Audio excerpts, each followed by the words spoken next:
Price the lord. Hallelujah. ദൈവത്തിൻ്റെ പരിശുദ്ധമായ നാമം വാഴ്ത്തപ്പെടുമാറാകട്ടെ. സന്നിഹിതരായിരിക്കുന്ന എല്ലാവർക്കും യേശുക്രിസ്തുവിൻ്റെ നാമത്തിൽ സ്നേഹവന്ദനം.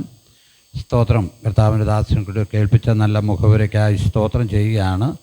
നാം വെളിപ്പാട് പുസ്തകം തന്നെയാണ് ചിന്തിച്ചുകൊണ്ടിരിക്കുന്നത്. വെളിപ്പാട് പുസ്തകത്തിലെ സഹസ്രാബ്ദത്തിലേക്ക് വന്നപ്പോഴാണ് നമ്മൾ ചില കാര്യങ്ങൾ അതിൻ്റേതായ കാര്യങ്ങൾ പറഞ്ഞ് മുമ്പോട്ട് പോകുന്നത്. ഇപ്പം നമ്മൾ എല്ലാവരും ഭീതിയിലും ഒരു സംരക്ഷണമില്ലാത്ത അനുഭവമുണ്ട്. നമുക്കെല്ലാവർക്കും ഭീതി, മനുഷ്യൻ എങ്ങനെ മുമ്പോട്ട് പോകും, എങ്ങനെ ആയിരിക്കും എന്നൊക്കെയുള്ള ചിന്തകളുണ്ട്. എന്നാൽ സ്തോത്രം, ആ സമയത്ത് ദൈവികമായ ഒരു സംരക്ഷണം നമുക്കുണ്ട്. ദൈവികമായ സംരക്ഷണം ഉണ്ടെങ്കിൽ മാത്രമേ നമുക്ക് നിൽപ്പാൻ കഴിയത്തുള്ളൂ. ഞാൻ ഇന്ന് രാവിലെ ഓർപ്പിച്ച പോലെ നമ്മുടെ ഒരു സഹോദരിയാണ് മെറീന എന്ന് പറയുന്ന സഹോദരി. വിവാഹ വാർഷികത്തിൻ്റെ 1-ാം ദിവസം ആദ്യത്തെ വർഷം തന്നെ, ഒറ്റ വർഷമേ ആയുള്ളൂ, വീട്ടിലേക്ക് പോയതാണ്. ആൾ മരിച്ചു. അവളെക്കുറിച്ചുള്ള കാര്യങ്ങളൊക്കെ യൂട്യൂബിലും ഫേസ്ബുക്കിലും എല്ലാം വരുന്നുണ്ട്. ആ ഒരു വർഷത്തിനുള്ളിൽ തന്നെ അവൾ ഒത്തിരി കാര്യങ്ങൾ ചെയ്യാനൊക്കെ ഇടയായിരുന്നു. പരസ്യയോഗങ്ങൾ നടത്തുന്നു. പരസ്യയോഗത്തിലാണെങ്കിൽ അവൾ മരണത്തെക്കുറിച്ച് തന്നെയാണ് പ്രസംഗിച്ചത്, ആ നിത്യതയെക്കുറിച്ച് തന്നെയാണ് പ്രസംഗിച്ചത്. അപ്പോൾ ദൈവസന്നിധി ചേർക്കപ്പെടുവാനിടയായിത്തീർന്നു. ഇതൊക്കെ ഒരു ചോദ്യചിഹ്നമാണ് നമ്മുടെ ഉള്ളിൽ. എന്താ അങ്ങനെ, എങ്ങനെയായത്? പക്ഷെ എല്ലാം ദൈവത്തിന് പ്ലാനുണ്ട്. ഒരു പക്ഷേ ഈ രീതി മുമ്പോട്ട് പോയി അവിടെ നിത്യത പോകത്തക്ക രീതിയിൽ അവൾ ഉപദേശം വിട്ടു പോവുമോ ഒന്നൊന്നും നമുക്കറിയാൻ പറ്റുകയില്ല. ദൈവം ചില കാര്യങ്ങൾ അങ്ങനെ ചെയ്യും, സ്തോത്രം, സ്നേഹിക്കുന്നത് കൊണ്ട്. പിന്നെ നമ്മുടെ ദൃഷ്ടിയിൽ ഒരാൾ ഈ ലോകത്തു നിന്ന് മാറ്റപ്പെട്ട് കഴിയുമ്പോൾ നമ്മുടെ ദൃഷ്ടിയിൽ മാറ്റപ്പെടുകയാണ്. പക്ഷെ ദൈവത്തിൻ്റെ ദൃഷ്ടിയിൽ മാറ്റപ്പെടുന്നില്ല. ജീവിച്ചിരിക്കുന്നവരും മരിച്ചവരും അവൻ്റെ ദൃഷ്ടിയിൽ ഒരുപോലെയാണ്. അത് കർത്താവ് എടുത്തു പറയുവാനായിട്ടിടയായിത്തീർന്നു. ഞാൻ അബ്രഹാമിൻ്റെയും ഇസഹാക്കിൻ്റെയും യാക്കോബിൻ്റെയും ദൈവമെന്ന് പറയുമ്പോൾ ഞാൻ മരിച്ചവരുടെ ദൈവമല്ല, ജീവനുള്ളവരുടെ ദൈവമാണ്. അതൊരു പ്രത്യേക മർമ്മമാണ്. അതിനെക്കുറിച്ചൊക്കെ പഠിക്കാൻ പോയാൽ ചിലപ്പം നമുക്ക് ഒത്തും പിടിയും കിട്ടില്ല. ഇത് ദൈവത്തിൻ്റെ മർമ്മമാണ്. ഹല്ലേലൂയ. അപ്പോൾ ദൈവത്തിൻ്റെ സന്നിധിയിലാണ് ഇതെല്ലാം ആയിരിക്കുന്നത്. ദൈവം അറിഞ്ഞാണ് എല്ലാം നടക്കുന്നത്. ഞാൻ നേരത്തെ പറഞ്ഞ പോലെ ഈ പ്രപഞ്ചം തന്നെ നമ്മൾ നോക്കിയാൽ, ചന്ദ്രനിൽ നിന്ന് നമ്മുടെ ഈ ഇതിനെ നോക്കിയാൽ ഒരു ഫുട്ബോളിൻ്റെ അത്രയും മാത്രമേ വലുപ്പമുള്ളൂ നമ്മുടെ ഈ ഭൂമി. അതിൻ്റെ ഉള്ളിലാണ്. അപ്പം ദൂരെ നിന്ന് നോക്കിയാൽ ഒരു പൊട്ടുപോലെ ഉള്ളൂ. അതിലും ദൂരയിലോട്ട് പോയാൽ കാണാൻ പോലും ഇല്ല നമ്മുടെ ഭൂമി. അതിനകത്തുള്ള മനുഷ്യനാണ് നമ്മുടെ നിരൂപണവും കാര്യവും എല്ലാം ദൈവത്തിൻ്റെ ദൃഷ്ടിയിൽ. അപ്പോൾ അങ്ങനെയാണ് കാര്യങ്ങൾ. അപ്പോൾ ദൈവം നമ്മെ നടത്തുന്നല്ലോ. ദൈവം ഒരു സംരക്ഷിക്കുന്ന ദൈവമാണ്. സഹസ്രാബ്ദ വാഴ്ചയുടെ ആ അനുഭവത്തിൽ വരുമ്പോൾ യെശയ്യാ പ്രവാചകൻ്റെ പുസ്തകം 41-ാം അധ്യായം അതിൻ്റെ 8 മുതൽ 14 വരെയുള്ള വാക്യങ്ങൾ നിർത്തി ഒന്ന് വായിക്കണം. യെശയ്യാ പ്രവാചകൻ്റെ പുസ്തകം 41-ാം അധ്യായം അതിൻ്റെ 8-ാമത്തെ വാക്യം മുതൽ 14 വരെ. നീയോ എന്റെ ദാസനായ ഇസ്രായേലേ, ഞാൻ തിരഞ്ഞെടുത്ത യാക്കോബേ, എന്റെ സ്നേഹിതനായ അബ്രഹാമിന്റെ സന്തതിയെ. Price the lord. ഹല്ലേലൂയ. ദൈവം പറയുന്ന കാര്യം നമ്മളൊന്ന് കേൾക്കുക. ദൈവം പറയുക, നീയോ എൻ്റെ ദാസനായ യാക്കോബേ, എൻ്റെ സ്നേഹിതനായ അബ്രഹാമിന്റെ സന്തതി. അബ്രഹാമിൻ്റെ സന്തതിയെ. കുറച്ച് കേട്ടുള്ളതിൽ നമ്മളൊന്ന് ശ്രദ്ധിക്കണേ. ദൈവം സാക്ഷ്യം പറയുക, അബ്രഹാം ആരാണ്? ദൈവത്തിൻ്റെ സ്നേഹിതനാണ്. നമുക്കങ്ങനെ ഒരു പേര് കിട്ടാൻ പറ്റുമോ? നമുക്ക് അങ്ങനെ ഒരു പേര് കിട്ടാൻ പറ്റുമോ? ഹല്ലേലൂയ.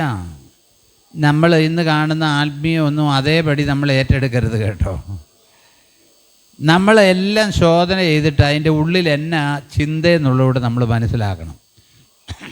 നമ്മൾ കാണുന്ന ആമീനും ഹല്ലേലൂയയും സ്തോത്രവും ചാട്ടവും പ്രസംഗവും എല്ലാം ദൈവഹിതപ്രകാരമാണോ എന്ന് നമ്മൾ ശോധന ചെയ്യണം. ഹല്ലേലൂയ. എന്നിട്ട് അതിനകത്തുനിന്ന് എടുക്കാവുന്നത് നല്ലതെടുക്കണം. ഞാൻ പറയുന്നത് എടുക്കാവുന്നത് മാത്രം എടുത്താൽ മതി, ബാക്കി അങ്ങ് വിട്ട് കളഞ്ഞേര്. കാരണം നമ്മൾ ഓരോരുത്തരും ഓരോ ചിന്തകളുണ്ട്. അപ്പോൾ സ്തോത്രം, അബ്രഹാമിനെക്കുറിച്ച് പറയുകയാണ്, എൻ്റെ സ്നേഹിതനായ അബ്രഹാമിൻ്റെ. അപ്പോൾ ആ വാക്ക് എത്ര വലുതാണെന്നറിയാമോ? നമ്മൾ ആ ഒരു ബന്ധത്തിലേക്ക് വരണം. അങ്ങനെ ഒരു അനുഭവത്തിലേക്ക് നാം വരണം. എൻ്റെ സ്നേഹിതനായ അബ്രഹാം. ദാനിയേലിനോട് ഒരിക്കൽ ദർശനത്തെ ഗബ്രിയേൽ വന്ന് പറയുന്നൊരു കാര്യമുണ്ട്, ഏറ്റവും പ്രിയ പുരുഷനായ ദാനിയേലേ. കേട്ടോ, നമ്മൾ ശ്രദ്ധിക്കണേ. നമ്മൾ വെറുതെ ക്ലാസ്സും ഇങ്ങനെ വചനം കേട്ടിട്ട് പോയാൽ പോരാ, നമ്മുടെ ജീവിതത്തെക്കുറിച്ച് ചിന്തിക്കുക. നമ്മളൊരു വചനം കേൾക്കുമ്പോൾ അതിനെക്കുറിച്ച് നമ്മൾ ചിന്തിക്കുക. ഈ വേദപുസ്തകം പഠിക്കുമ്പോൾ ക്യാരക്ടർ സ്റ്റഡി മെത്തേഡ് എന്ന് പറയുന്നൊരിതുണ്ട്. എന്ന് വെച്ചാൽ ക്യാരക്ടർ സ്റ്റഡി. അപ്പോൾ ഓരോരുത്തരുടെ ക്യാരക്ടർ, സ്വഭാവം അത് പഠിച്ചിട്ട് അതിനകത്തെ നല്ല അംശം നമ്മൾ എടുക്കണം, ചീത്ത അംശം എന്ത് ചെയ്യണം? ഒഴിവാക്കണം. അപ്പോൾ ഓരോ ജീവിതങ്ങളെക്കുറിച്ചും ഹല്ലേലൂയ പഠിക്കാൻ പറ്റും. അബ്രഹാമിനെക്കുറിച്ച് പഠിച്ചു കഴിഞ്ഞാൽ ഒത്തിരി കാര്യങ്ങൾ പഠിക്കാൻ പറ്റും. ദാവീദിനെക്കുറിച്ച് പഠിച്ചാൽ ഒത്തിരി കാര്യം പഠിക്കാൻ പറ്റും. പക്ഷേ അവൻ്റെ ജീവിതത്തിൽ പരാജയമുണ്ടായിരുന്നു. അപ്പോൾ നമ്മൾ ആ പരാജയത്തിൽ നിന്ന് നമ്മൾ എന്ത് ചെയ്യണം? ഒഴിഞ്ഞിരിക്കണം. പരാജയത്തിൽ നിന്ന് ഒഴിഞ്ഞിരിക്കണം. അപ്പോൾ ഏത് വചനം കേട്ടാലും അതിനകത്തുനിന്ന് എന്തെങ്കിലും ഒരു അംശം നമുക്ക് കിട്ടണം. നിങ്ങൾക്ക് മനസ്സിലായോ? ഒരു രാത്രിയിൽ നമ്മളൊരു യോഗത്തിന് വരും, ചിലപ്പോൾ ഒരു വാക്യത്തിൻ്റെ ശകലം മാത്രമായിരിക്കും നമുക്ക് കിട്ടുന്നത്. ഹല്ലേലൂയ,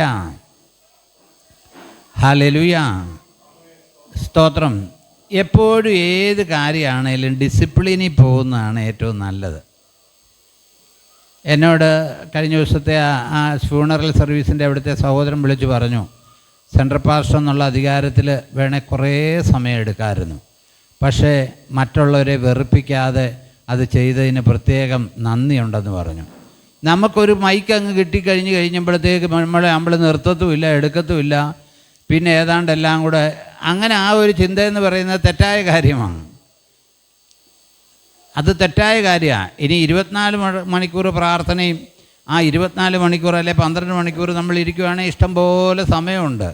നമ്മളതിനു വേണ്ടി ഒരുങ്ങിയിരിക്കുക. അങ്ങനെയാണെങ്കിൽ കുഴപ്പമില്ല. സ്തോത്രം. അപ്പോൾ ഇതെല്ലാം നമ്മൾ മനസ്സിലാക്കേണ്ട കാര്യമുണ്ട്. എല്ലാം നല്ലത് ശോധന ചെയ്തിട്ട് നല്ലത് മുറുകെ പിടിക്കണം. നല്ലത് ശോധന ചെയ്തിട്ട് നല്ലത് എന്ത് ചെയ്യണം? മുറുകെ പിടിക്കണം. അപ്പോൾ അബ്രഹാം ഇവിടെ പറയുകയാണ്, എൻ്റെ സ്നേഹിതനായ അബ്രഹാം. അപ്പോൾ ദൈവം നമ്മളെക്കുറിച്ച് അങ്ങനെ ഒരു സാക്ഷ്യം പറയാനിടയാകണം. ഹല്ലേലൂയ. ദാവീദ് പറയുന്നൊരു കാര്യമുണ്ട്, ഞാൻ വക്രനോട് വക്രനായിരിക്കും. ദൈവാത്മാവിൻ്റെ നിയോഗത്തിൽ പറയുക, ഞാൻ നിർമ്മലനോട് നിർമ്മലനായിരിക്കും, വക്രനോട് വക്രനായിരിക്കും. സ്തോത്രം. നമ്മൾ ഏത് ആറ്റിറ്റ്യൂഡിലാണോ അതേ ആറ്റിറ്റ്യൂഡിൽ തന്നെ ആയിരിക്കും ദൈവം നമ്മോട് ഇടപെടുന്നത്. ഹല്ലേലൂയ. നമ്മൾ ആത്മീയരാണെന്ന് അഭിമാനിക്കുന്നുണ്ടെങ്കിലും നമുക്ക് ചിലപ്പോൾ അവസരം കിട്ടുമ്പോൾ നമ്മൾ അതിൽ നിന്നൊക്കെ മാറി ചിന്തിക്കുകയും മാറി പ്രവർത്തിക്കുകയും ഒക്കെ ചെയ്യും. ഹല്ലേലൂയ. മാറി പ്രവർത്തിക്കുകയൊക്കെ ചെയ്യും.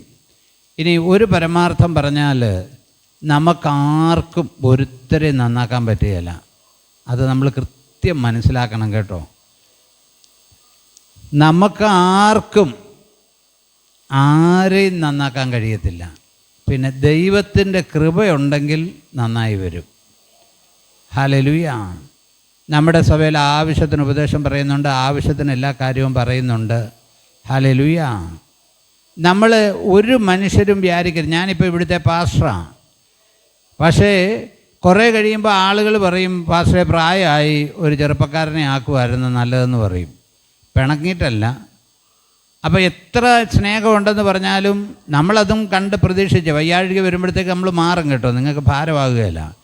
അപ്പോൾ എത്ര നല്ലതാണെന്ന് പറഞ്ഞു കഴിഞ്ഞാലും അതിനകത്ത് എന്ത് വരും? അതിനകത്ത് മാറ്റമുണ്ട്. ഹല്ലേലൂയ. ചില ഒത്തിരി പ്രായമുള്ള മാസ്റ്റർമാർ അവരുടെ സ്ഥാനം വിട്ടുകൊടുക്കാതെ നിന്ദിക്കപ്പെടുന്ന ഞാൻ കണ്ടിട്ടുണ്ട്. എല്ലാം മറന്നു പോകും. ഇപ്പം തന്നെ ഞങ്ങൾക്കൊക്കെ മറവിയായി തുടങ്ങി. ഏത് സ്ഥാനത്തും ഏത് പാസ്റ്റർമാർ വീമ്പ് പറഞ്ഞാലും അവരെ വെറുക്കുന്നൊരു സമയം വരും. വിശ്വാസമുണ്ടോ? ഏത് ആളുകൾ വീമ്പ് പറഞ്ഞാലും അവരെ വെറുക്കുന്ന ഒരു സമയം വരും. ഇപ്പം നമ്മൾ പറയുന്ന അതിശ്രേഷ്ഠ അപ്പോസ്തലന്മാരെന്ന് പറയുന്ന പലരെയും അവരുടെ എതിരാളികൾ പേരും കൂട്ടി ഇരട്ടപ്പേരും കൂട്ടിയാണ് വിളിക്കുന്നത്. അവർ ഓരോരുത്തരും, ഞാൻ പേരെടുത്ത് പറഞ്ഞാൽ അത് പ്രശ്നമാണ്, ഇത് ലൈവ് പോകുന്നതല്ലേ. അവരുടെ പേരും അതിൻ്റെ കൂട്ടത്തിൽ ഒരു ഇരട്ടപ്പേരൂടെ വിളിച്ചാണ് പറയുന്നത്. അത്രേ ഉള്ളൂ. കാരണം എന്താണെന്നറിയാമോ? ആരാണേലും ബഹുമാനത്തിൽ നിലനിൽക്കുന്നവനല്ല. ഒരു മനുഷ്യനും, എനിക്കൊരു മനുഷ്യനെയും അങ്ങനെ ഇത് ചെയ്യുന്നതിൽ താല്പര്യമില്ലാത്ത ആളാണ്. ഒരു മനുഷ്യനെയും. ഹല്ലേലൂയ. ചില സംസ്കാര ശുശ്രൂഷകളിൽ ചില ആളുകൾ കയറി നിന്ന് അവർ ചെയ്യുന്ന കാര്യവും അവരുടെ മക്കളിൽ നിന്ന് കാശടിച്ചെടുക്കാൻ വേണ്ടിയാണ് ഇവർ വന്ന് ഇന്ന് ഈ പറയുന്നത്. ഈ അനുശോചനം പറയുന്നതും കാര്യങ്ങളും അങ്ങനെ ബന്ധമാണ് ഇങ്ങനെ ബന്ധമാണ് എന്നൊക്കെ പറയുന്ന എന്തിനാണെന്ന് ചോദിച്ചാൽ ഈ ജീവിച്ചിരിക്കുന്നവരുടെ നിന്ന് കുറേ അടിച്ചു മാറ്റണം. പിന്നെ ഒത്തിരി പറയുന്ന ഒരാളെ ശ്രദ്ധിച്ചോണം, ഇവൻ്റെ നിന്ന് ധാരാളം അടിച്ചു മാറ്റി കിട്ടിയിട്ടുണ്ട് പലതും. അതുകൊണ്ടാണ് അവർ പറയുന്നത്. ഇതെല്ലാം കേൾക്കാൻ നമ്മൾ വിധിക്കപ്പെട്ടവരാണ്. ഞാൻ ഈയിടെ ഒരാളോട് പറഞ്ഞു, നിങ്ങൾ കല്യാണം നടത്തിക്കുക, ഒരു കുഴപ്പമില്ല, ഞാൻ എതിർക്കുമെന്ന് പറഞ്ഞു. സമയം കഴിഞ്ഞു കഴിഞ്ഞാൽ ഇതിനെല്ലാം ഒരു സമയമുണ്ട്. ഇതെല്ലാം ഈ വരുന്നവർ എല്ലാം പറയുന്നത് കേൾക്കാൻ വിധിക്കപ്പെട്ടവരല്ല നമ്മൾ. നമുക്കൊരു സമയമുണ്ട്, 1.5 മണിക്കൂർ 2 മണിക്കൂർ. 2 മണിക്കൂറെന്ന് പറഞ്ഞാൽ കല്യാണത്തിന് അത്രയും സമയമൊന്നും വേണ്ട. അത് കഴിഞ്ഞിട്ടും 2.5 മണിക്കൂറും 3 മണിക്കൂറും കഴിഞ്ഞ് ഇവരൊക്കെ സ്റ്റേജിൽ നിങ്ങൾ ഇറങ്ങുമ്പോൾ ദൈവദൂത തുല്യമായിട്ട് ഇറങ്ങി വന്നിട്ട് അതേ പിടിച്ച് ഓരോരുത്തർ. ഇതൊന്നും ദൈവികമല്ല. ഞാൻ അസൂയോ കുശുമ്പോ കൊണ്ട് പറയുന്നതല്ല കേട്ടോ, നിങ്ങളിത് മനസ്സിലാക്കണം. ഇതൊന്നും ദൈവീകമല്ല. ദൈവീകമെന്ന് പറയുന്നത് എല്ലാം ലളിതമാണ്. നമ്മുടെ കർത്താവ് എന്നെ നമ്മളെ പഠിപ്പിച്ചത്, എൻ്റെ മുഖം മൃദുവാണ്, എൻ്റെ ചുമടെന്തുവാ ലഘുവാണ്.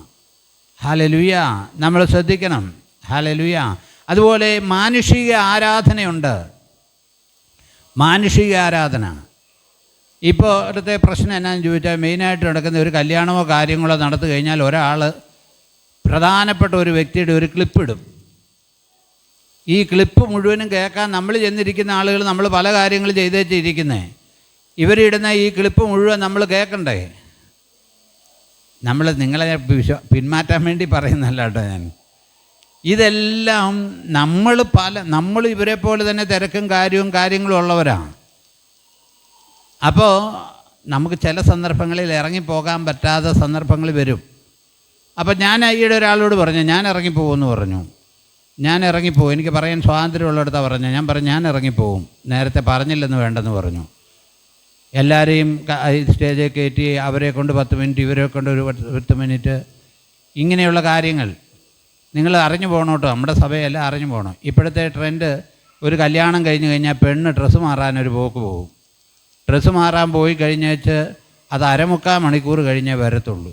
ആൾ വന്നാലും സ്റ്റുഡിയോക്കാരനപ്പോൾ ആ ഡ്രസ്സ് മാറിയതിൻ്റെ ഫോട്ടോ എടുക്കാൻ ഇരുത്തിയും നിർത്തിയും ചരിച്ചും പിടിച്ചും എടുക്കും. അതുവരെ പട്ടിണിക്ക് നമ്മളിവിടെ ഇരിക്കണം. ചിലത്ത് ഞാൻ പറഞ്ഞിട്ടുണ്ട്, നിങ്ങൾ എന്തോ വേണേൽ ചെയ്തോ, ഭക്ഷണം കൊടുത്തേച്ചിരിക്കണം. ഇതാര് പറയും? ഹല്ലേലൂയ. പെന്തക്കോസുകാരുടെ ഇടയിൽ നടക്കുന്ന കാര്യം ഞാൻ പറഞ്ഞു.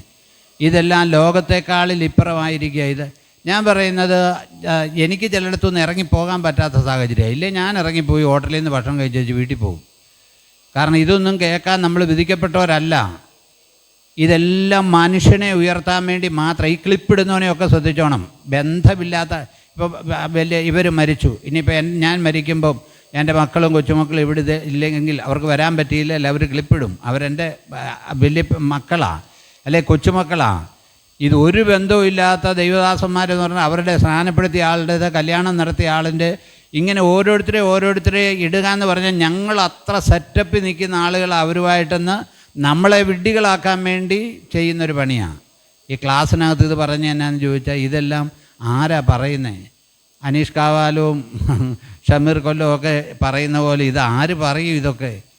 അപ്പം മനുഷ്യർ നമ്മളെ വിഡ്ഢികളാണ്. ഞാനിത് പറയുന്ന പലരും കേൾക്കുന്നുണ്ട്. നമ്മളെ ഇരുത്തി വിഡ്ഢിയാക്കുവാണ് ഈ ക്ലിപ്പിടുന്നത്. ഒരു തൊഴിലുമില്ല. ക്ലിപ്പ് വിടുന്നവനെ ശ്രദ്ധിക്കണം, നീ അവനെ പറ്റിച്ചിട്ടുണ്ടെന്നാണ് നമുക്ക് മനസ്സിലാകുന്ന കാര്യം. ഇവരെ പറ്റിച്ച് കാശ് മേടിച്ചിട്ടുണ്ട്. അപ്പോൾ ഇവരും മനുഷ്യരെല്ലാം പൊങ്ങികളാണ്, പൊങ്ങത്തരം. കർത്താവിൻ്റെ സന്നിധിയിൽ ഇതെല്ലാം പുച്ഛമാണ് കർത്താവിന്. തിരുവചനം പറയുന്നു, ജ്ഞാനികളെ ലജ്ജിപ്പിപ്പാൻ കർത്താവ് ഭോഷത്വമായത് എന്ത് ചെയ്തു? തിരഞ്ഞെടുത്തു. കർത്താവിന് വേണേൽ രാജകൊട്ടാരത്തിൽ ജനിക്കാമായിരുന്നു. രാജകൊട്ടാരത്തിൽ കിടക്കുന്ന വന്ന വിദ്വാന്മാർ പോലും എന്താ ചെയ്തത്? അവരുടെ ചിന്തയിൽ, അവരുടെ ജ്ഞാനത്തിൽ രാജാവ് ജനിക്കേണ്ടത് എവിടെയാണ്? രാജകൊട്ടാരത്തിലാണ്. പക്ഷേ ജ്ഞാനികളെ ലജ്ജിപ്പിപ്പാൻ ഭോഷത്വമായി തിരഞ്ഞെടുത്തു. ഈ യേശു ജനിച്ച വീട്ടിൽ പട്ടിണിയുടെ മുഴുപട്ടിണിയായിരുന്നു വീട്. എന്താ പറയാൻ കാരണം എന്ന് ചോദിച്ചാൽ, ഇന്നത്തെ ആശാരിക്ക് വല്ല തച്ചുകൊണ്ടോ? അപ്പോൾ അന്നത്തെ കാര്യമോ? അപ്പം എൻ്റെ ചെറുപ്പത്തിൽ ആശാരിമാർക്ക് കൂലി കൊടുക്കത്തില്ലായിരുന്നു. എന്തെങ്കിലും കപ്പയും ചേമ്പും അല്ലെങ്കിൽ നെല്ലുമൊക്കെയാണ് കൊടുത്തുകൊണ്ടിരുന്നത് 50 വർഷം മുമ്പ്.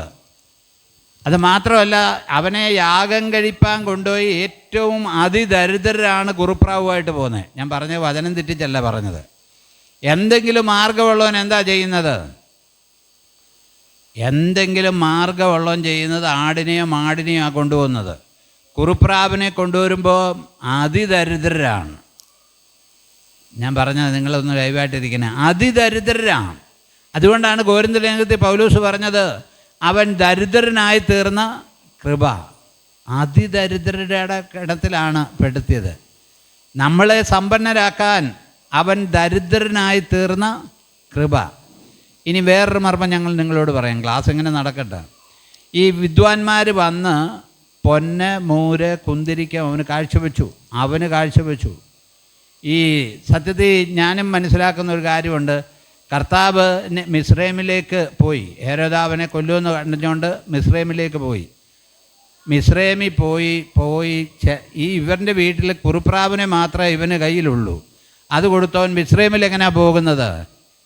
അപ്പോൾ ഈ കിഴക്ക് നിന്ന് വന്ന വിദ്വാൻമാർ പൊന്നും മൂരും കുന്തിരക്കും ഒക്കെ കാഴ്ചപ്പെട്ട് ആ പൊന്ന് അവർക്ക് എന്ത് ചെയ്യാൻ പറ്റും? എൻ്റെ ചിന്തയാട്ടോ പറഞ്ഞത്. ഇനി തിയോളജിക്കലായിട്ട് അതിനെതിരുണ്ടോ എന്ന് എനിക്കറിയത്തില്ല. ആ പൊന്ന് അവരുടെ 2 വർഷത്തെ മിസ്രൈമിലെ യാത്രയിൽ അതവർക്ക് ഉപകരിച്ചു എന്നാണ് ഞാൻ ചിന്തിക്കുന്നത്. ദൈവത്തിൻ്റെ പദ്ധതി.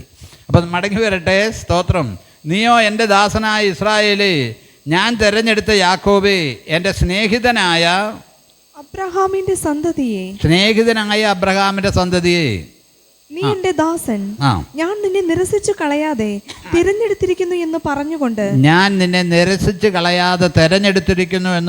പറഞ്ഞുകൊണ്ട് ഭൂമിയുടെ അറ്റങ്ങളിൽ നിന്ന് എടുക്കുകയും അതിന്റെ മൂലകളിൽ നിന്ന് വിളിച്ചു ചേർക്കുകയും ചെയ്തിരിക്കുന്നവനായുള്ളവേ. Price the Lord. ഭൂമിയുടെ അറ്റത്ത് നിന്ന് എല്ലാവരും തിരഞ്ഞെടുക്കും. ചെതറിപ്പോയതിനെ മുഴുവൻ ദൈവം തിരിച്ചു വരുത്തും. ഹല്ലേലൂയ.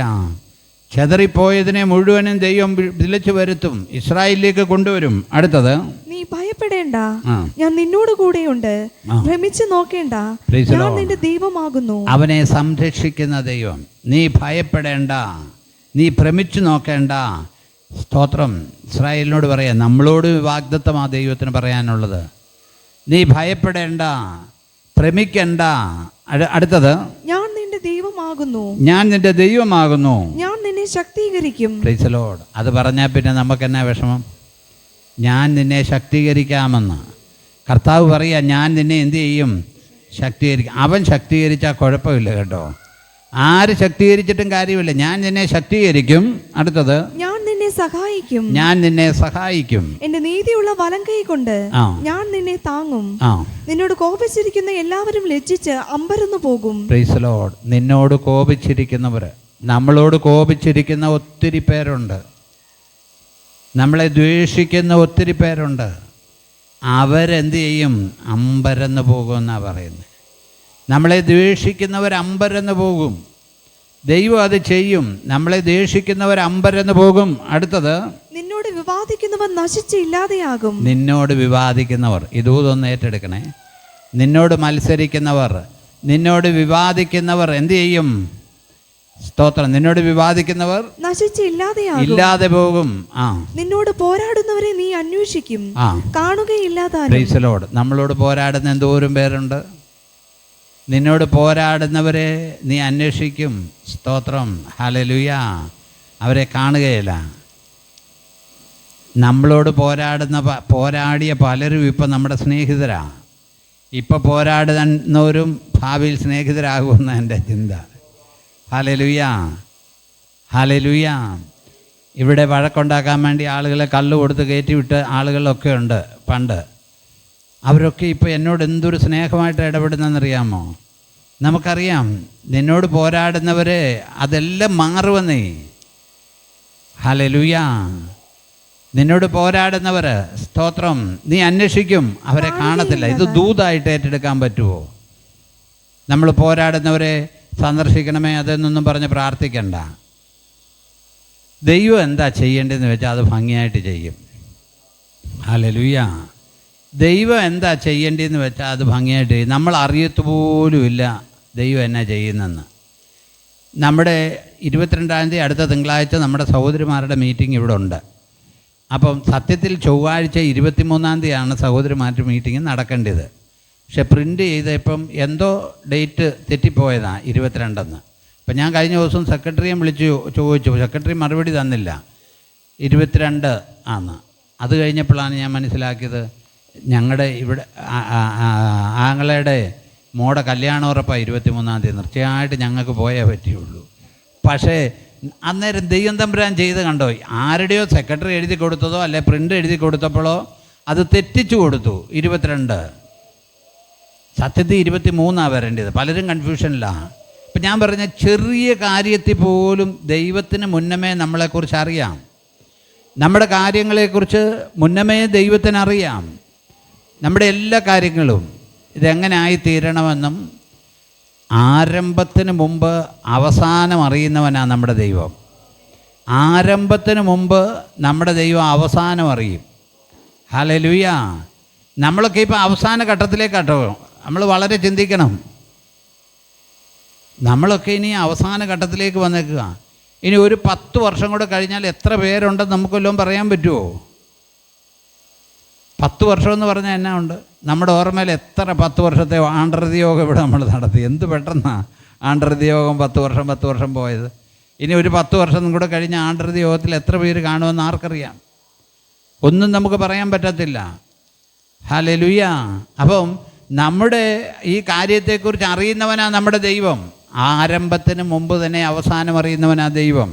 സ്തോത്രം. വായിച്ചാട്ടോ. അത് നിന്നോട് യുദ്ധം ചെയ്യുന്നവർ നാസ്തിത്വവും ഇല്ലായ്മയും പോലെയാകും. നിന്റെ ദൈവമായ യഹോവ ഇന്ന് ഞാൻ നിന്റെ വലങ്കൈ പിടിച്ച് നിന്നോട് ഭയപ്പെടേണ്ട. Price the Lord. വീണ്ടും പറയാ, നിന്റെ ദൈവമായ യഹോവ നിന്നെ വലങ്കൈ പിടിച്ച് നിന്നോട് പറയാ ഭയപ്പെടേണ്ട. ആ ദൈവം വീണ്ടും പറയാൻ ആ ദൈവത്തിൽ അങ്ങ് ഏൽപ്പിച്ചു കൊടുക്കണം. ഇന്ന് രാവിലെ ഞാൻ പ്രസംഗിച്ചതുപോലെ സ്തോത്രം ഹല്ലേലൂയ, അവൻ്റെ അരക്കച്ച യെരമ്യാവ് ചുറ്റിയതുപോലെ അവനോട് പറ്റിയിരുന്നാൽ മതി. അവനോട് പറ്റിയിരുന്നാൽ അവൻ നമ്മുടെ വലങ്കരം പിടിക്കും. അവൻ വലങ്കരം പിടിക്കും. അവൻ നമ്മളെ സഹായിക്കും. ഹല്ലേലൂയ. കർത്താവ് സഹായിച്ചാൽ പിന്നെ വേറെ വല്ലതും വേണോ? കർത്താവ് സഹായിച്ചാൽ വേറെ ഒന്നും വേണ്ട. താഴോട്ട് വായിച്ചേ. ഞാൻ നിന്നെ വലങ്കൈ പിടിച്ച് നിന്നോട് ഭയപ്പെടേണ്ട, ഞാൻ നിന്നെ സഹായിക്കുമെന്ന് പറയുന്നു. പുഴുവായ യാക്കോബേ, ഇസ്രായേൽ പരീക്ഷയെ ഭയപ്പെടേണ്ട, ഞാൻ നിന്നെ സഹായിക്കുമെന്ന് യഹോവ അരുളി ചെയ്യുന്നു. നിന്റെ വീണ്ടെടുപ്പുകാരൻ ഇസ്രായേലിന്റെ പരിശുദ്ധൻ തന്നെ. ഇതാ ഞാൻ നിന്നെ പുതിയതും മൂർച്ചയുള്ളതും ഒരു സംരക്ഷണം. യെശയ്യാ പ്രവാചകന്റെ പുസ്തകം 62-ാം അധ്യായം 8-9 വാക്യം കൂടെ വായിച്ചേ. സ്തോത്രം. യെശയ്യാ പ്രവാചകന്റെ പുസ്തകം 62-ാം അധ്യായം 8-9 വാക്യം. ഇനി ഞാൻ നിന്റെ ധാന്യം നിന്റെ ശത്രുക്കൾക്ക് ആഹാരമായി കൊടുക്കുകയില്ല. Praise the lord. ദൈവം തമ്പുരാൻ പറയാ, ഇനിയും ഞാൻ നിന്റെ ധാന്യം, നീ അനുഭവിക്കേണ്ട നന്മ മറ്റൊരുത്തന് കൊടുക്കത്തില്ലെന്ന. വേറൊരുത്തൻ നിന്റെ നന്മ കൊണ്ടുപോകാൻ അവൻ സമ്മതിക്കത്തില്ല. ഹല്ലേലൂയ. വേറൊരുത്തൻ നിന്റെ നന്മ കൊണ്ടുപോകാൻ, സ്തോത്രം, ശത്രു നമ്മുടെ നന്മ കൊണ്ടുപോകാൻ അവൻ അനുവദിക്കത്തില്ല. ഞാൻ എന്ത് ചെയ്യാണ്? വായിച്ചോ. ഞാൻ നിന്റെ ധാന്യം നിന്റെ ശത്രുക്കൾക്ക് ആഹാരമായി കൊടുക്കുകയില്ല. നീ അധ്വാനിച്ചുണ്ടാക്കിയ വീഞ്ഞ് അന്യജാതിക്കാർ കുടിച്ചു കളയുകയുമില്ല എന്ന് യഹോവ തന്റെ വലങ്കയും തന്റെ ബലമുള്ള ഭുജവും തൊട്ട് സത്യം ചെയ്തിരിക്കുന്നു. അതിനെ ശേഖരിച്ചവർ തന്നെ അത് ഭക്ഷിച്ച് യഹോവയെ സ്തുതിക്കും. അതിനെ സംരക്ഷിച്ചവർ തന്നെ എന്റെ വിശുദ്ധ പ്രാകാരങ്ങളിൽ വെച്ച് അത് പാനം ചെയ്യും. കടപ്പിൻ, വാതിലുകളിൽ കൂടി കടപ്പിൻ. Praise the lord. ഹല്ലേലൂയ. ദൈവം ചെയ്യുന്ന കാര്യം ഒരു സംരക്ഷണം, നമ്മളെ ഒന്നും നഷ്ടപ്പെടുത്താതെ ചെയ്യുന്ന കാര്യം. യെരമ്യാ പ്രവാചകന്റെ പുസ്തകം 32-ാം അധ്യായം 37-ാമത്തെ വാക്യം വായിച്ച. യെരമ്യാവ് 32:37. യെരമ്യാവ് 32:37. യഹോവ ഇപ്രകാരം അരുളി ചെയ്യുന്നു, എന്റെ കോപത്തിലും ക്രോധത്തിലും മഹാരോഷത്തിലും ഞാൻ അവരെ നീക്കിക്കളഞ്ഞ സകല ദേശങ്ങളിൽ നിന്നും ഞാൻ അവരെ ശേഖരിക്കും. Price the Lord. നിങ്ങൾ ശ്രദ്ധിച്ചേ, ഈ വചനവുമായിട്ട് നമ്മളൊന്ന് താരതമ്യം ചെയ്ത് പഠിക്കണം. ഹല്ലേലൂയ. താരതമ്യം ചെയ്ത് പഠിച്ചിട്ട് നമ്മൾ ശ്രദ്ധിക്കേണ്ട കാര്യം, എല്ലാവരും ഇപ്പോൾ ഇസ്രായേലിലേക്ക് വരികയല്ലേ. യെരമ്യാവ് പറയാ, എൻ്റെ കോപത്തിലും ക്രോധത്തിലും മഹാരോഷത്തിലും ഞാൻ അവരെ നീക്കിക്കളഞ്ഞ് സകല ദേശങ്ങളിൽ നിന്നും സകല ദേശങ്ങളിൽ നിന്നും ഞാൻ അവരെ ശേഖരിക്കും. ഞാൻ അവരെ ശേഖരിക്കും. സ്തോത്രം. ദൈവം ഇപ്പം ശേഖരിച്ചുകൊണ്ടിരിക്കുക ആളുകളെ, ഇസ്രായേൽ ജനത്തെ ശേഖരിച്ചുകൊണ്ടിരിക്കുക. ഹല്ലേലൂയ, സ്തോത്രം. ശ്രദ്ധിക്കണേ, ചില കാര്യങ്ങൾ നമുക്ക് വേദപുസ്തകം വായിച്ചാൽ തന്നെ മനസ്സിലാകും. ഈ വായിച്ചാൽ മലയാളത്തിൽ നമുക്ക് മനസ്സിലാകുന്ന ഭാഷയെ വായിച്ചേച്ച് അതിനെയും സുറിയാനിയിലോ ഹീബ്രുവിലോ ഗ്രീക്കിലോ ഇംഗ്ലീഷിലോ തമിഴിലോ പറയേണ്ട കാര്യമുണ്ടോ? നമുക്ക് മനസ്സിലാകുന്ന ഭാഷയെ ദൈവം തമ്പുരാൻ പരിശുദ്ധാത്മാവ് നമുക്ക് ഈ വചനം തന്നിട്ടുണ്ട്. ചില ആളുകൾ സ്റ്റേജിൽ അതിന് ഗ്രീക്കിൽ ഇന്നത് പറയുന്നു, അതിലിങ്ങനെ പറയുന്നു, ഇങ്ങനെ പറയുന്നു. അതിന് എന്നാ ഛേദം? ഇതുകൊണ്ടൊന്നും ഒരു കാര്യവുമില്ല. ദൈവം തമ്പുരാൻ ചിന്തിക്കാത്ത വാക്കുകൾ പോലുമാണ് ആളുകൾ പ്രസംഗിക്കുന്നത്. ഇന്ന വാക്കിൻ്റെ അർത്ഥം ഇങ്ങനെയാണ്, ആ വാക്കിന് അർത്ഥമുണ്ട്, ഇല്ലെന്നല്ല ഞാൻ പറഞ്ഞത്. ആ വാക്കിന് അർത്ഥമുണ്ട്, അതിനില്ലെന്നല്ല ഞാൻ പറഞ്ഞത്. എന്നാൽ അത് പറഞ്ഞുകൊണ്ട് നമ്മൾ കാര്യമില്ല. സ്തോത്രം. നമുക്ക് നല്ല രീതിയിൽ മനസ്സിലാകാവുന്ന നല്ല ഭാഷയിൽ സ്തോത്രം ഇതിനകത്ത് എഴുതി വച്ചിരിക്കുക. ഹല്ലേലൂയ. പണ്ട് എൻ്റെ ഒരു അളിയൻ ഇങ്ങനെ പറഞ്ഞു, സ്നേഹിച്ചു വേണ്ടി ചിരിച്ചു കാണിക്കുന്നവരോട് ചിരിച്ചു കാണിക്കാൻ നേരമില്ല, അന്നേരം പിന്നെ മുഖം വീർപ്പിച്ച് നടക്കുന്നവരോട് നേരമുണ്ടോയെന്ന്. ചിരിച്ചു കാണിക്കുന്നവരോട് നമുക്ക് ചിരിച്ചു കാണിക്കാൻ നേരമില്ല, അപ്പോൾ പിന്നെ മുഖം വീർപ്പിച്ച് നടക്കുന്നവരോട് നമുക്ക് നേരം ഉണ്ടാവുമോ? ശ്രദ്ധിക്കണേ. സ്തോത്രം. ഹല്ലേലൂയ. അപ്പോൾ ഇവരെ എന്ത് ചെയ്യാം? എൻ്റെ കോപത്തിലും ക്രോധത്തിലും മഹാരോഷത്തിലും ഞാൻ അവരെ നീക്കിക്കളഞ്ഞ സകല ദേശങ്ങളിൽ നിന്നും ഞാൻ അവരെ ശേഖരിക്കും. ഇസ്രായേലിനെ കൊണ്ടുവരുമെന്ന് ഇപ്പൊ പോയിക്കൊണ്ടിരിക്കുകയല്ലേ. നമ്മൾ ഈ വചനം പഠിക്കുമ്പോൾ അതാണ് മനസ്സിലാകേണ്ടത്. ഈ വേദപുസ്തകത്തിലെ കാര്യം സത്യമാണെന്ന് നമ്മൾ എന്ത് ചെയ്യണം? മനസ്സിലാക്കണം. ഹല്ലേലൂയ. ഞാൻ ഇന്നാന്ന് തോന്നുന്നു യൂട്യൂബിൽ പൗലോസ്ലിഹായെ അടക്കിയിരിക്കുന്ന സ്ഥലം കണ്ടു. അതൊരു വലിയ പള്ളി പോലെ ഉണ്ടാക്കിയേക്കുക. നമ്മുടെ താജ്മഹലൊന്നും അത്രയും പറ്റത്തില്ല, അതുപോലെ ഉണ്ടാക്കിയിരിക്കുക. അവർ ആ സ്ഥലം ഒന്ന് കാണേണ്ടതാണ്. അന്ന് വെറുതെ കുഴിച്ചിട്ടതാണെന്ന് പറഞ്ഞാലും അതങ്ങ് മുഴുവൻ ഗ്രാനൈറ്റ് മാർബിൾ പോലെ ഇട്ട് വലിയ വലിയ രാജകൊട്ടാരത്തെക്കാൾ വലുതാക്കി വെച്ചിരിക്കുക. അപ്പം അത് കാണുമ്പം ഈ വേദപുസ്തകത്തിലെ കാര്യം സത്യമാണെന്ന് നമുക്ക് തോന്നുകയല്ലേ. ദാവീദിൻ്റെ കല്ലറ എന്ന് പറഞ്ഞ് ഇസ്രായേലിൽ ദാവീദിൻ്റെ കല്ലറയുണ്ട്. അത് കാണുമ്പോൾ ഈ ചരിത്രം സത്യമാണെന്ന് മനസ്സിലാകുകയല്ലേ.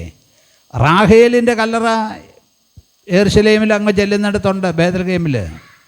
അപ്പോൾ ആ കല്ലറ അവർ ഇന്നും ഇത് ചെയ്തുകൊണ്ടിരിക്കുക. ഗെത്സമന തോട്ടത്തിൽ കർത്താവ് പ്രാർത്ഥിച്ച ആ തോട്ടം ഇന്നും നിലനിൽക്കുക. ആ വൃക്ഷങ്ങൾ നമ്മൾ കാണണം. യേശു കർത്താവ് പ്രാർത്ഥിച്ച ആ ഗെത്സമന തോട്ടം ഇന്നുണ്ട്. അപ്പം നമ്മൾ ഇത് സത്യമാണെന്ന് നമുക്ക് തോന്നുകയല്ലേ. അങ്ങനെയുള്ള കാര്യമൊക്കെ കാണുമ്പോൾ നമ്മൾ അതൊന്ന് ശ്രദ്ധിക്കണം. Hallelujah, hallelujah, price the lord, hallelujah. നിങ്ങൾ ഇന്ന് 2 ദിവസമായിട്ട് ഇസ്രായേലിൽ ഭയങ്കര മഴയാണ്, ഭയങ്കര മഴയും വെള്ളപ്പൊക്കവുമാണ്. അവിടെ അങ്ങനെ മഴ പെയ്യുന്ന സ്ഥലമല്ല. ഇസ്രായേലിൽ ഭയങ്കര വെള്ളം, സ്വർഗം തുറന്ന് പെയ്യുവാന്നൊക്കെ ഓരോരുത്തർ കമൻ്റ് ഇട്ടേക്കുന്നത്. അപ്പം ഞാൻ ചിന്തിച്ചൊരു കാര്യമുണ്ട്. സ്തോത്രം.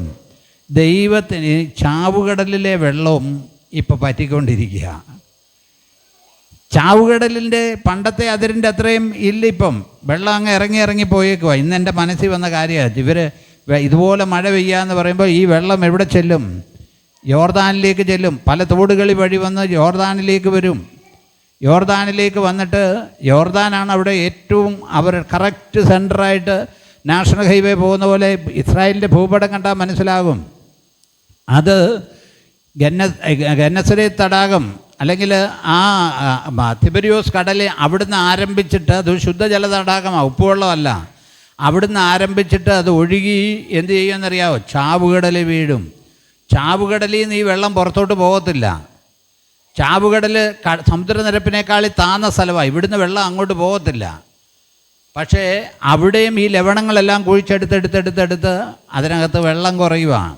അപ്പോൾ ഞാൻ ഈ വെള്ളപ്പൊക്കമെന്ന് കണ്ടു കഴിഞ്ഞപ്പോൾ ഞാൻ നേരത്തെ ഇത് എൻ്റെ മനസ്സിൽ ചിന്തിച്ച്, അന്നേരം ഇപ്പോൾ ക്ലിക്കായത്. അപ്പോൾ ഈ വെള്ളം ഒഴുകി എവിടെ ചെല്ലും? ഇവിടെ ചെല്ലും.